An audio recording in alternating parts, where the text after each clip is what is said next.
अस्सलाम वालेकुम बच्चे, कैसे हैं सब लोग? आप सब ठीक होंगे। आज हम first physics according to new syllabus बच्चे चैप्टर 8 के एक्सरसाइज के कंस्ट्रक्टेड रिस्पांस क्वेश्चन देखेंगे। So let's see the first short question. कहते हैं राइट डाउन करें some applications of plane polarised and circularly polarised light. ठीक है, अच्छा प्लेन पोलराइज्ड हमने पढ़ा था, जो सर्कुलरली पोलराइज्ड था हमारे पास ये टाइप ना, हमने types of polarisation reduce syllabus में ना ये क्रॉस हो गया हुआ था। ठीक है, जिसमें सर्कुलरली पोलराइज्ड था, अपोलराइजेशन थी, लीनियर पोलराइजेशन थी एंड सो ऑन। आपने इसकी डिटेल में नहीं जाना, सिर्फ और सिर्फ ये बताना है इसकी एप्लीकेशन क्या है पोलराइजेशन की। तो उस चीज़ को देखते हैं।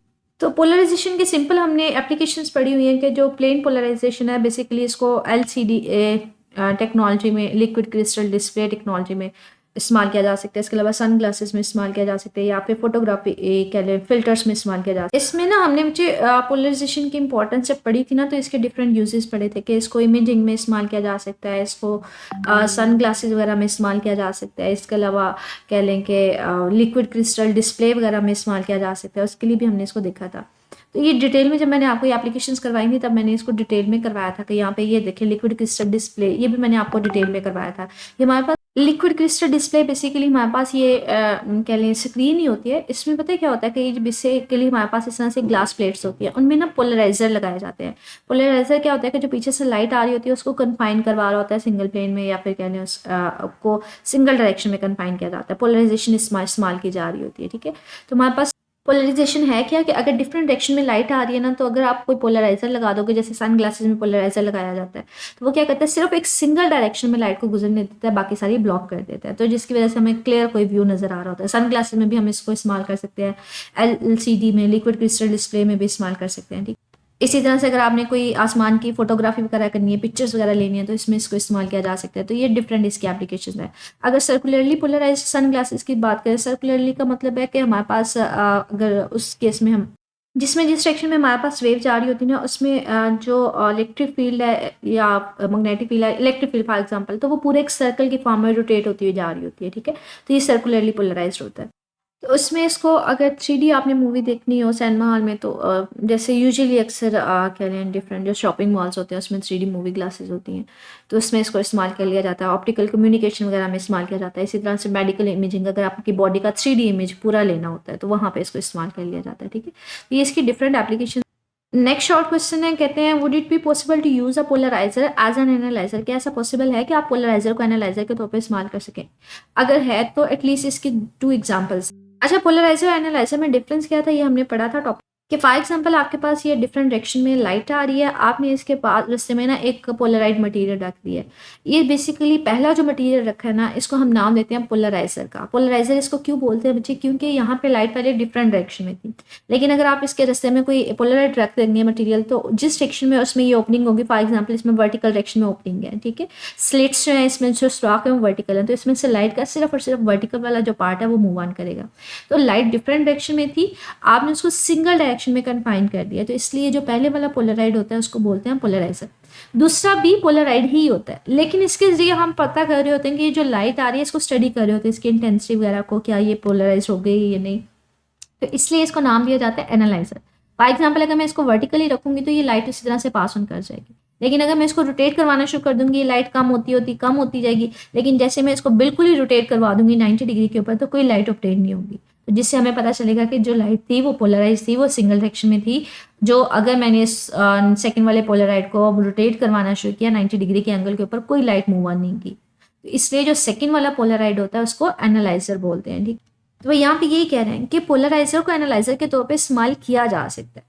दोनों तो पोलराइड मटीरियल्स ही हैं, सिर्फ और सिर्फ पहले का काम क्या है कि लाइट अगर डिफरेंट डायरेक्शन में आ रही है तो उसको पोलराइज करवाना, सिंगल डायरेक्शन में करवाना, और अगर जो दूसरा है उसकी उसी डायरेक्शन में एक्सिस में अगर स्लिट्स होंगी तो लाइट पास ऑन करेगी, लेकिन अगर आप उसको हॉरिजॉन्टल कर दोगे 90 डिग्री के ऊपर तो कोई लाइट पास ऑन नहीं करेगी। तो इसको स्टडी करने के लिए इस्तेमाल किया जाता है। तो कहते हैं जो बेसिकली एनालाइजर है वो भी पोलराइजर ही है, वो सिर्फ और सिर्फ ये चेक करता है कि जो लाइट है वो पोलराइज लाइट आ रही है, क्या वो पोलराइज हो गई है, तो वो उसको एनालाइज करने के लिए, इसको स्टडी करने के लिए यूज़ किया जाता है, एनालाइजर का नाम दे देते हैं। तो है बेसिकली दोनों मटेरियल सेम ही है, लेकिन सिर्फ और सिर्फ पहला जो है वो लाइट को पोलराइज करवा रहा होता है, उसको सिंगल डायरेक्शन में कन्फाइन कर रहा होता है, इसलिए उसको पोलराइजर बोल देते हैं।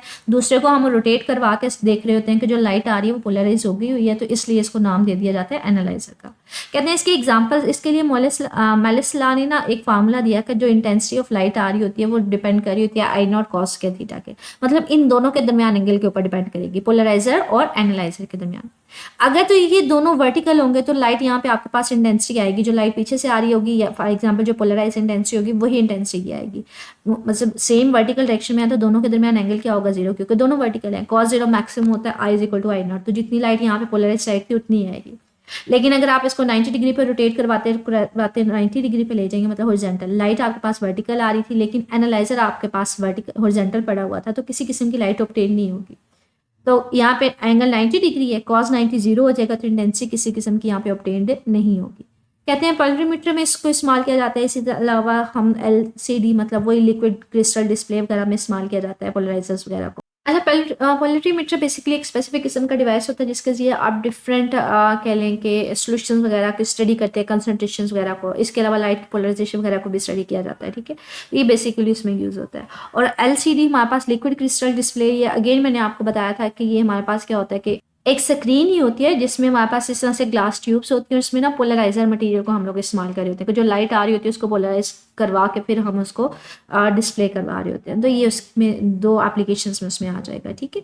तो हमारे पास नेक्स्ट शॉर्ट क्वेश्चन है, कहते हैं एक्सप्लेन करें how Malus law is use in the design of polarise sunglasses. वही अगेन सनग्लासेस वाला टॉपिक है। How this surface reduces the glare from the reflective surface, provide an example to illustrate here example, ठीक है। अच्छा, sun glasses वाले में हमने यही पढ़ा था, अगर डिफरेंट डायरेक्शन में लाइट आ रही है तो अगर सन ग्लासेस आपके पास पोलराइज सन ग्लासेस हैं तो वो सिंगल डायरेक्शन में, फॉर एग्जांपल ये आपके पास वर्टिकल में भी लाइट आ रही है, हॉरिजॉन्टल में भी आ रही है, तो वो सिंगल डायरेक्शन में से पास ऑन करने देगी। फॉर एग्जांपल वर्टिकल वाली पास ऑन करने देगी, बाकी सारी ब्लॉक कर देगी, उसको रिफ्लेक्ट करवा देगी या स्कैटर वगैरह करवा देगी। तो ये हमारे पास कह लें कि इंटेंसिटी कम हो जाती है। इंटेंसिटी कम होगी तो ग्लेयर ऑटोमेटिकली रिड्यूस हो जाए। अच्छा, इसी चीज़ को एक्सप्लेन करा है कि जो मेलिस लॉ बेसिकली अगर हम बात करें सन ग्लासेस में, इसको जो ग्लेयर वगैरह है उसको रिड्यूस करने के लिए, उसको ब्लॉक करने के लिए, मतलब उसको अगर आपने सनलाइट को और मैनेज करवाना है, बहुत ज़्यादा ग्लेयर नहीं चाहिए, तो वहाँ पे हम सन ग्लासेस इस्तेमाल करते हैं। यूजुअली सनलाइट अगर बहुत ज़्यादा आ रही है, डिफरेंट डायरेक्शन में लाइट आ रही है, तो अगर डिफरेंट डायरेक्शन में लाइट आ रही है तो सन ग्लासेस क्या करेंगी, सिर्फ सिंगल डायरेक्शन में लाइट को पास ऑन करने देंगी। ऑटोमेटिकली हमारे पास क्या होगी कि जो ग्लेयर है वो कम हो जाएगी। पहले लाइट इंटेंसिटी ज़्यादा थी, बाद में रिड्यूस हो जाती है। मतलब अगर इसमें वर्टिकल लाइट आ रही है, वर्टिकल इसमें स्लिट्स हैं, तो सिर्फ और सिर्फ वर्टिकल लाइट आएगी, ठीक है। और हॉरिजॉन्टल लाइट जो है वो क्या हो जाएगी, ब्लॉक हो जाएगी। कहते हैं इसका यूज़ कहाँ पे किया जाता है, कहते हैं जब आप फिशिंग कर रहे होते हैं ना, लोग यूजुअली जब फिशिंग करते हैं तो वो क्या करते हैं, पोलराइज सनग्लासेस इस्तेमाल करते हैं, जिसकी वजह से जो रिफ्लेक्शन होती है वाटर सरफेस से वो कम हो जाती है, उनको क्लियर नजर आ रहा होता है। अक्सर उसको पानी के अंदर ना मछलियाँ नजर आ रही होती हैं, क्योंकि जितनी ज़्यादा वो उनकी कह लें ग्लेयर का वाटर सरफेस से जितनी ज़्यादा लाइट कम रिफ्लेक्ट होकर वो उसके ग्लासेस के अंदर जा सकेगी, उतना ज़्यादा कह लें कि वो क्लियरली विजिबिलिटी उसके ज़्यादा होगी वाटर की, ठीक है। लाइक ये देखिए, अगर किसी ने फिशिंग करते हुए पोलराइज सन ग्लासेस इस्तेमाल करते हैं ना, तो उसको क्या करता है, ये जो फिश के अंदर पानी के अंदर ये फिश होती है ना, वो उसको क्लियर नज़र आ रही होती है, क्योंकि ग्लेयर उसका कम हो जाता है, तो वो हमारे पास जो अंदर फिश वगैरह उसको नज़र आ रही होती है, तो वो क्लियरली उसको यूज़ कर सकता है, ठीक है। क्योंकि कंपैरेटिवली देखेंगे, वैसे नॉर्मल आंख से देखेगा तो ये फिश इतनी ज़्यादा क्लियर नज़र नहीं आ रही, लेकिन अगर वो ग्लासेस पोलराइज सन ग्लासेस लगाता है तो उसको क्लियर नज़र आना शुरू हो जाती है। अच्छा, आगे हमारे पास जो शॉर्ट क्वेश्चन है 8.4 बच्चे रिड्यूस सिलेबस में क्रॉस हुआ है, तो ये नहीं करेंगे। 8.5 है, कहते हैं what is the significance of detecting the gravitational waves. हमने टॉपिक पढ़ा था इस चैप्टर में ग्रेविटेशनल वेव्स का। कहते हैं उसका फ़ायदा क्या है, क्या एडवांटेज होगा, उसका सिग्निफिकेंस क्या है। कहते हैं सबसे पहले तो अगर ग्रेविटेशनल वेव्स डिटेक्ट हो गई हैं तो इसमें ना एडवांसमेंट बहुत ज़्यादा आ रही है, ठीक है।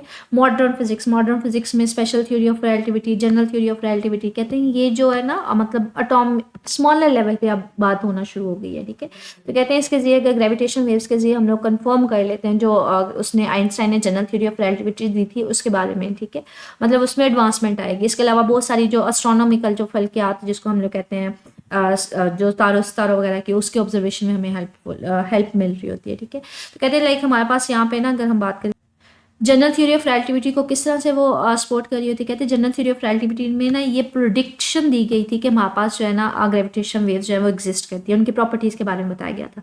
और जब ग्रेविटेशन वेव्स को डिटेक्ट कर लिया गया तो इस चीज़ का कह लें कन्फर्मेशन हो गई कि जनरल थ्योरी ऑफ रिलेटिविटी ठीक है, ठीक है। तो वो उस चीज़ की कन्फर्मेशन थी। इसी तरह से कहते हैं इसकी वजह से अगर हमारे पास अगर उस चीज़ की कंफर्मेशन होगी तो कहते हैं बहुत ज़्यादा नई फील्ड जो है ना वो ओपन होना शुरू हो गई जिसमें मज़ीद तरक्की हो सकती थी, ठीक है।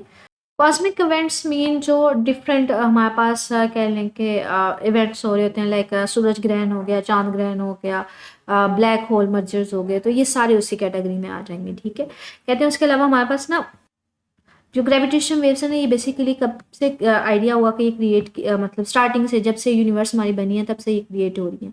कहते हैं इससे मतलब है, हमें इससे आइडेंटिफाई हो जाता है कि यूनिवर्स कब से बनी है, उसकी हिस्ट्री क्या है, यूनिवर्स का स्ट्रक्चर क्या है, तो उस सारे को समझने में हेल्प होती है। तो ये बेसिकली इससे सिग्निफिकेंस है कि हमें नई फील्ड्स को समझने में पता कह लें हेल्प हो रही है। और दूसरा हमारे पास क्या है कि जो यूनिवर्स के बैकग्राउंड के बारे में, हिस्ट्री के बारे में, स्ट्रक्चर के बारे में हमें आइडिया हो रहा है। कहते हैं इसके अलावा हमारे पास बहुत सारी नई डिस्कवरीज का भी एक कह लें कि रास्ता मिल रहा है। लाइक मैंने आपसे पहले कहा कि पहले हमारे पास ना लॉज ऑफ फिजिक्स है, फिर जनरल थ्योरी ऑफ रिलेटिविटी आई है, स्पेशल थ्योरी ऑफ रिलेटिविटी मतलब आइंस्टाइन की थ्योरी ऑफ रिलेटिविटी आई। उसमें क्या होता है कि जब ये स्मॉलर ऑब्जेक्ट्स को डील करता है, तो उसने प्रोडिक्शन दी थी ग्रेविटेशन वेव्स के वो एग्जिस्ट करती हैं, उनकी प्रॉपर्टीज है। जब डिटेक्ट हो गई तो इसका मतलब है कि हमारे पास जो नई एडवांसमेंट हो रही थी साइंस में, वो सारी हेल्पफुल थी, ठीक है, वो मतलब ठीक थी। Like observation of black hole mergers. अब ब्लैक होल मर्जर्स हैं क्या बेसिकली? अच्छा, ब्लैक होल उस स्पेसिफिक रीजन या एरिया को कहते हैं जिसमें हम कहते हैं कि ग्रेविटेशनल फील्ड उसकी बहुत ज़्यादा होती है, कि वो हर चीज़ को अपनी तरफ अट्रैक्ट करती है, तो किसी भी चीज़ को कह लें कि जाने नहीं देती, दूर नहीं जाने देती। ग्रेविटेशनल फील्ड इसकी बहुत ज़्यादा होती है, ग्रेविटी बहुत ज़्यादा। ब्लैक होल मर्जर्स क्या है बच्चे? जिसमें दो ब्लैक होल एक दूसरे के साथ अराउंड मूव करते हैं, सर्कुलरली मूव करते हैं, एक दूसरे के साथ मर्ज हो जाते हैं और एक कंबाइंड मैसिव होल बना देते हैं ब्लैक होल, ठीक है। उसको ब्लैक होल मर्जर कहते हैं। तो इन सब को देखना और इन सब को एक्सपीरियंस करना, ये बेसिकली इन सब का आइडिया कहाँ से हुआ है? पहले ग्रेविटेशन वेव्स को डिटेक्ट किया गया कि वाकई ही ग्रेविटेशन वेव्स होती है, ठीक है। तो ये एक कि नई एडवांसमेंट हो रही, नई फील्ड्स की तरफ हमारे पास कह लें कि एक आइडिया हमें मिल रहा था, नई नई डिस्कवरीज की तरफ, ठीक है। तो ये बेसिकली इसकी सिग्निफिकेंस। 8 जो 6 बच्चे शॉर्ट क्वेश्चन, ये हमारे पास रिड्यूस सिलेबस में नहीं है तो हम इसको नहीं करेंगे। कंप्रिहेंसिव क्वेश्चन पे आ जाएं। अच्छा, फर्स्ट वाला लॉन्ग क्वेश्चन है, कहते हैं define the phenomena of polarisation of wave, how does the polarisation of electromagnetic waves occur, ठीक है। उसके बाद उसका आज ऑफ क्लासिफाई द पोलराइजेशन, ये हमने क्लासिफिकेशन नहीं पढ़ी हुई, ठीक है। तो हम इसका जो ये वाला प्रोसेस है ना, स्टार्ट वाला इंट्रोडक्शन, सिर्फ वो करेंगे कि आप पोलराइजेशन को डिफाइन करेंगे, पोलराइजेशन है क्या और किस तरह से पोलराइजेशन जो है ना वो अकर कर रही होती है। तो ये सबसे पहले हमने पोलराइजेशन ऑफ लाइट को एक्सप्लेन किया था, उसको डिफाइन किया था। इस पैसेज में हमने ये पोलराइजेशन ऑफ लाइट को डिफाइन किया था कि बेसिकली जो पोलराइजेशन लाइट है हमें बताती है कि जो लाइट है वो ट्रांसवर्स इन नेचर है, ठीक है। लॉन्गिट्यूडनल वेव्स जो है वो पोलराइजेशन नहीं दे सकती, ठीक है। उसके अलावा अगर हम बात करें कि ट्रांसवर्स वेव में किस तरह से हमारे पास पोलराइजेशन का फिनोमेना अकर करता है, यहाँ पे हमने पोलराइजेशन को डिफाइन किया था कि पोलराइजेशन है क्या, जिसमें सिंगल डायरेक्शन में एक ही प्लेन में सिर्फ और सिर्फ वाइब्रेशन ऑफ पार्टिकल जो है ना वो कंसीडर की जाती है। फॉर एग्जांपल ये डिफरेंट डायरेक्शन में अगर लाइट आ रही है तो अगर आप इसको सिंगल डायरेक्शन में कन्फाइन कर देते हैं तो वो पोलराइजेशन है, ठीक है। तो यहाँ पे पोलराइजेशन की डेफिनेशन भी है कि पोलराइजेशन है क्या, वो प्रोसेस है जिसके जरिए आप लाइट को सिंगल डायरेक्शन में कन्फाइन कर रहे होते हैं, ठीक है। और ये ट्रांसवर्स नेचर के लिए होती है, ये लॉन्गिट्यूडनल नेचर के लिए नहीं होती। फॉर एग्जाम्पल ये जो लाइट है, सनलाइट, ये लैंप की लाइट को शो किया हुआ कि डिफरेंट डायरेक्शन में है, ये हमारे पास सिंगल डायरेक्शन में नहीं है, तो ये अनपोलराइज लाइट है। अब इसको पोलराइज लाइट में कन्वर्ट करवाया जा सकता है, उसके लिए कौन से मेथड है, ये उसके लिए डिफरेंट मेथड्स हैं, ठीक है। तो ये इसके लॉन्ग क्वेश्चन में इंक्लूड होगा। आपने टाइप्स नहीं करनी, टाइप से ऊपर ऊपर तक है, ठीक है। तो आपके पास है, आपने डिफाइन करना है पोलराइजेशन को और आपने मेथड बताना है किस तरह से उसको पोलराइज लाइट में कन्वर्ट करवाया जा सकता है। तो सबसे बेस्ट यही है, आप ये वाली इसकी डेफिनेशन लिखें और बताएं ये ट्रांसवर्स के लिए होती है, लॉन्गिट्यूडनल वेव्स के लिए नहीं। उसके बाद ये वाला आप एक्सप्लेन करना स्टार्ट करेंगे, यहाँ से लेके यहाँ तक ये टॉपिक एंड हो जाएगा, ठीक है। क्योंकि पहले वो सिर्फ आपसे डेफिनेशन पूछ रहा है, वो पूरे पैसेज में तो इंट्रोडक्शन था, लेकिन आपने डेफिनेशन बतानी है, डिफाइन करना है, बाद में आपने उसके डिफरेंट मेथड्स बताने हैं, तो वो उसमें कवर हो जाएगा। सेकंड वाला लॉन्ग क्वेश्चन है, कहते हैं how can the plane polarised light be used produced and detected, what does it prove. अच्छा, इसमें ये टॉपिक है लाइट को किस तरह से, पोलराइज लाइट को किस तरह से प्रोड्यूस किया जा सकता है और डिटेक्ट किया जा सकता है। तो ठीक है, ये आपका लॉन्ग क्वेश्चन है, ये इसमें मुझे लेक्चर देख लीजिएगा, ये प्रॉपर इसको एक्सप्लेन किया था, यहाँ तक ये पूरा 8.3 इसमें आ जाएगा। आगे हमारे पास आ जाता है how can plane polarise light be obtain by the method of the reflection. ये हमने ब्रिस्टल लॉ पढ़ा, ये वाला polarise light by the method of reflection, तो ये सारा उसमें था। फिर इसमें हमने लॉ पढ़ा था ब्रिस्टल लॉ, जो इसको एक्सप्लेन कर रहा था मैथमेटिकली। तो ये यहाँ तक आपके पास बचे लॉन्ग क्वेश्चन जो है वो एंड हो जाएगा, ठीक है। 8.4 वाला टॉपिक इसमें आ जाएगा। अगला हमारे पास लॉन्ग क्वेश्चन है state Malus's law, explain the intensity formula. तो अगेन ये वही टॉपिक है, ये वाला बच्चे, ये मेलिस लॉ है, उसको हमने एक्सप्लेन किया था एक्सपेरिमेंट के जरिए, फिर इसका फार्मूला एक्सप्लेन किया था, तो ये सारा उसके अंदर आ जाएगा, ठीक है। तो आपने इसको एक्सप्लेन करना है, यहाँ तक टॉपिक जो है वो बेसिकली एनालाइजर तक एंड हो जाएगा। आगे आपने डिफाइन करना है पोलराइड को, उसकी 2 मेन एप्लीकेशन पढ़नी है पोलराइजेशन की। अच्छा, ये हमारे पास एप्लीकेशन से पोलराइजेशन के, जिसको हमने एक्सप्लेन किया था, ये डिफरेंट एप्लीकेशंस पढ़ी थी, फिर इसकी 2 मेजर एप्लीकेशंस भी हमने पढ़ी थी, ठीक है। तो ये 2 मेजर एप्लीकेशंस इसमें हम लोग डिस्कस करेंगे। ओवरऑल पहले सिंपल एप्लीकेशंस हैं, फिर ये मेजर एप्लीकेशंस हैं। अच्छा, यहाँ पे डेफिनेशन भी पूछी हुई है पोलराइड की। पोलराइड बेसिकली ऐसे मटेरियल होता है जो अनपोलराइज लाइट को पोलराइज लाइट में कन्वर्ट करवाता है। आगे उसकी एप्लीकेशन आपने एक्सप्लेन करनी है, तो डेफिनेशन खुद लिख लीजिएगा। A specific type material through which we can convert the unpolarise light into polarise light, ठीक है। अगला हमारे पास क्वेश्चन है, what are the gravitation waves, describe the basic type of gravitation waves. तो ये हम टॉपिक हमने पढ़ा था। तो ये ग्रेविटेशन वेव्स पहले इसको इंट्रोड्यूस करवाया था क्या होती हैं, फिर इसको प्रोडिक्शन डिटेक्शन के बारे में हमने देखा था, फिर हमारे पास इसकी बेसिक टाइप्स थी। ये सारे इसके बेसिक टाइप्स जो है ना, जो 4 बेसिकली है, ठीक है, इनको एक्सप्लेन करेंगे। तो ये यहाँ तक हमारे पास कह लें कि ओवरऑल ये टॉपिक आ जाएगा, कंप्लीट है तो यहाँ तक आ जाएगा। अगर फॉर एग्जांपल आपने सिर्फ बेसिक टाइप्स के बारे में पूछा तो टाइप्स यहाँ तक के आपके पास टॉपिक एंड हो जाएगा। अगला हमारे पास important long question, what is an interferometer, describe the basic Michelson interferometer in detail, ठीक है। तो ये इंटरफेरोमीटर का इंट्रोडक्शन था, इसको एक्सप्लेन करेंगे। फिर लेजर इंटरफेरोमीटर, फिर बेसिक जो कंस्ट्रक्शन थी वो हम लोग इसमें डिस्कस करेंगे, उसकी वर्किंग वगैरह, ये सारा टॉपिक इसमें इंटरफेरोमीटर का आएगा, ठीक है। यहाँ तक आगे विर्गो जो है, ये एक अलहदा से शॉर्ट क्वेश्चन या एमसीक्यू में बन सकता है। जो 8.8 है long question optical activity, which reduce syllabus में नहीं था, तो ये हम नहीं करेंगे। तो ये ओवरऑल चैप्टर के हमने आज कंस्ट्रक्टेड और कंप्रिहेंसिव क्वेश्चन देखे। इससे मजीद कुछ पूछना हो मुझे मेरे कमेंट सेक्शन में पूछ लीजिएगा। ओके, अल्लाह हाफिज़।